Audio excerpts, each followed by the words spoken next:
ఈ యుద్ధం ఆపాలంటే ఒకటి మనం అందరం ప్రార్థన చేయాలి. రెండు,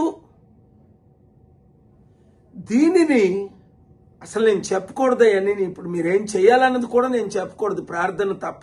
ఎనీవే మంగళవారంలో, ఎందుకంటే ఇది నేను పోస్ట్ చేస్తుని వాళ్ళు వాచ్ చేసి ఇప్పటికే 3-4 వీడియోలు డిలీట్ చేస్తేనే మిమ్మల్ని మేము కలుస్తాం, మీతో మీటింగులు పెడతామంటే నేను ఎప్పుడూ లైఫ్లో పోస్ట్ చేసినవి డిలీట్ చేయలేదు, కానీ 4 డిలీట్ చేశాను ప్రపంచ శాంతి కొరకు.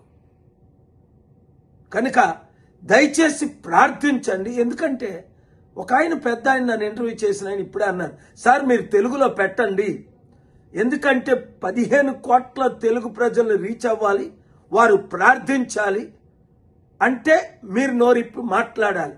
ఎందుకంటే యుద్ధం ఆగకపోతే ఇప్పుడు గ్యాస్ చూడండి దొరకట్లేదు. మన ఇండియాలో ఉన్న 148 కోట్లు దాదాపు ప్రజలకి గ్యాస్ లేకుండా, వంట చేసుకోలేని పరిస్థితి, హాస్టల్ మూసేసే పరిస్థితి. ఎందుకు? మన నాయకులది కూడా తప్పు ఉంది. ముందు జాగ్రత్త ఎందుకు లేదు? ప్రపంచ యుద్ధం వస్తుందని 100 సార్లు చెప్పలేదా?